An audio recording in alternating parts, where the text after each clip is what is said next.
Bonjour, je m'appelle Lisa, j'ai 34 ans, je suis séropositive depuis 10 ans. J'ai appris ma séropositivité, j'avais 24 ans. Enfin, j'ai pas vécu ça comme un poids, parce que comme ma mère a été là, ça m'a vachement aidée. Et du coup, le fait qu'elle le sache et qu'elle le prend bien, ça s'est bien passé. Je l'ai dit à ma sœur le jour même aussi.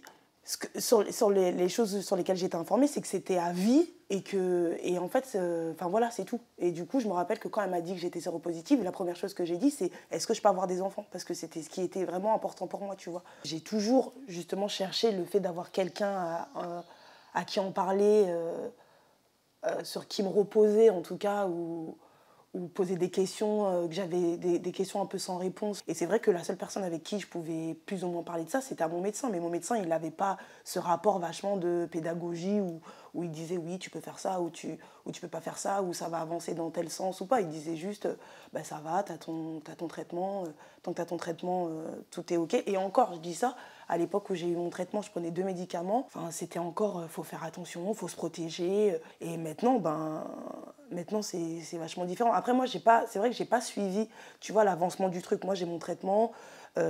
J'étais encore sur le fait que pour avoir un enfant, il fallait avoir des relations sexuelles, que mon partenaire il éjacule dans un préservatif, prendre le sperme dans une cuillère ou une pipette et après l'injecter. Donc voilà, tu vois, les trucs à l'ancienne, quoi. Et sauf que maintenant, c'est free. Maintenant, je peux coucher avec mon partenaire sans me soucier de est-ce qu'il va l'attraper ou pas, parce que je prends mon traitement, je suis régulière et que maintenant, je suis sans stress, tu vois. Genre, je suis vachement cool. Je sais que mon enfant, il n'y aura pas de risque. En tout cas, ça ne viendra pas de moi. Moi, je ferai le taf pour qu'il ne l'ait pas. Tu vois ce que je veux dire? Les bad moods que j'ai, c'est souvent ça. C'est quand je serai enceinte, comment les gens ils vont me pister, comment les gens ils vont me voir. En fait, c'est ça. Comment ça va se passer à la maternité, comment ils vont me prendre.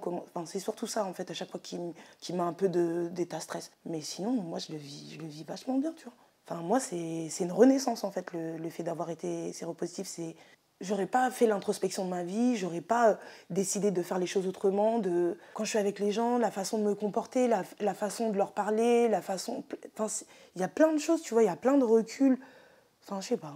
Moi, j'arrive même plus à me rappeler de comment j'étais quand j'étais pas séropositive. J'étais moi, et là, je suis vraiment moi. T'es vachement regardée un peu comme une tare, elle a chaud, comment elle a fait pour attraper ça, tu vois, des trucs comme ça. Mais moi, j'ai pas été le chercher, en fait. Quand tu es séropositif, tu as le 100%. Et du coup, je peux aller chez le gynéco, les consultations, elles sont dans mon 100%. Il y a plein de petites choses qui passent sur le 100%. Et je trouve que le côté psychologique, il n'y en a pas. Et je trouve ça pas bien, en fait. Je trouve ça...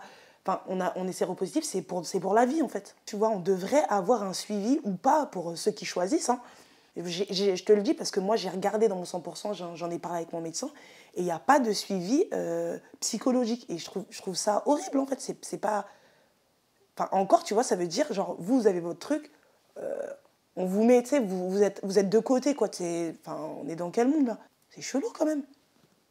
Quand t'as le diabète, c'est pareil, tu vois. C'est chelou, c'est quand même quelque chose que c'est à vie. Je sais pas, c'est bizarre. Je me rappelle que enfin, excuse-moi, je fais une interlude, mais quand j'ai su que j'étais séropositive, j'ai été faire mon premier rendez-vous avec mon docteur à l'époque, et ma mère est venue avec moi. Et le docteur, il a dit à ma mère, le cancer, c'est plus grave que le VIH.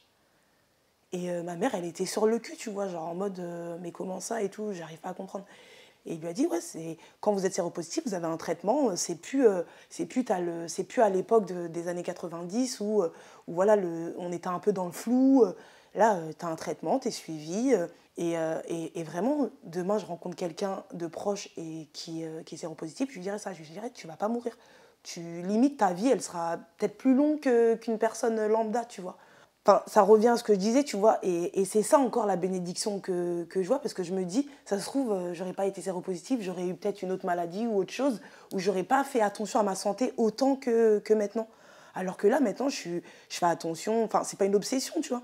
Tu sais, avant, j'allais pas chez le gynéco, alors que, tu sais, quand t'es une femme, t'es censée y aller régulièrement. Moi, ça me passait au-dessus de la tête, je m'en foutais, tu vois. Alors que maintenant, je fais attention, je vais chez le gynéco, je fais mes frottis, là, tu vois. Là, ma dernière relation, ça lui a fait un choc. En fait, là, les dernières relations que j'ai eues longues, à chaque fois, ça a fait un choc. À chaque fois, ça a été mais comment ça se fait? Je suis triste pour toi. C'était un peu déstabilisant, mais du coup, je leur disais ben écoute, tu vois bien que je le vis bien, tu vois bien que je suis en bonne santé, tu vois bien que je suis pas à l'agonie. Enfin voilà, tu vois bien que si je te l'avais pas dit, tu te serais même pas rendu compte que, tu vois, c'est pas écrit sur mon front, tu vois ce que je veux dire. Et du coup, le discours fait que ben, les gens ils se disent ah bah ouais, en fait, ce qu'elle dit c'est vrai, tu vois. Donc on met un peu le doigt sur les interrogations et ça se passe bien. Mais enfin après, j'ai peut-être eu la chance de tomber sur des gens qui étaient vachement plus ouverts, qui fait que ça a aidé. Je pense que ça dépend aussi peut-être du tempérament de chacun, tu vois. Je pense que c'est peut-être aussi lié. Le fait que j'ai vachement avalé mon virus, que autour de moi, ma mère, j'arrête pas de le répéter, mais que ma mère, elle l'ait bien pris, et ben en fait j'ai l'impression d'être un super-héros. Et genre, vas-y, rien peut me toucher, tu vois. Genre, ma mère, elle le sait, ma mère, elle l'a bien pris. Au-delà de ça, en fait, bah, je m'en branle, tu vois.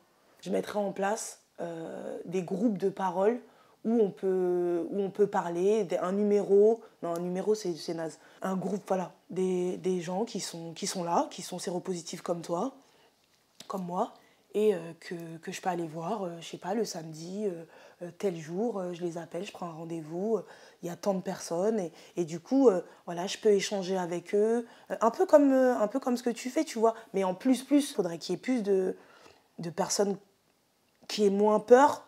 Le fait d'avoir un vaccin pour prévenir, ça, je trouve ça bien. Et comme tu dis, enfin, avoir un médicament, enfin, quelque chose qui fait que ça t'efface, et ben en fait, ouais, on oubliera tous les mal-être, entre guillemets, que moi ou que toi ou que les autres auraient pu avoir, et on s'assoit dessus et oh, bah, le VIH, oh, bah, c'était il y a 20 ans. Bah non, tu vois, parce que derrière ça, il y a des gens qui sont morts, parce que derrière ça, il y a des gens qui sont pas bien, il y a des gens qui sont isolés. Enfin non, tu vois, non, on peut pas juste... c'est pas magique, tu vois, c'est pas comme ça que ça fonctionne. Enfin non, moi je suis pas d'accord. J'ai pas envie de l'oublier parce que c'est une partie de moi, tu vois, c'est une partie de moi. C'est pas on tourne la page et on oublie. Non, bah non, c'est pas comme ça que ça fonctionne, tu vois, bah non. Après, le fait effectivement d'avoir un vaccin, enfin pas un vaccin, mais tu sais, le traitement peut-être qui va arriver ou pas, où tu te fais picouser et que t'as pas besoin de prendre ton médicament tous les jours, ça c'est cool, tu vois. Mais avoir la pilule magique qui efface tout, non. On est dans Matrix là. Tu prends la pilule bleue ou la pilule... Non, bah, tu peux garder tes pilules si mère. Je le ferai pas parce que tu vois, derrière ça, autant moi ça me fait grandir, mais je pense que les gens autour de moi, les gens à qui je le dis, à qui je fais confiance, et ben eux aussi ça les fait grandir. Et du coup, c'est bénéfique aussi pour eux, tu vois. Donc non, tu vois, c'est mon pouvoir en fait. C'est pas une tare, c'est mon pouvoir. Tu vois le délire? Voilà.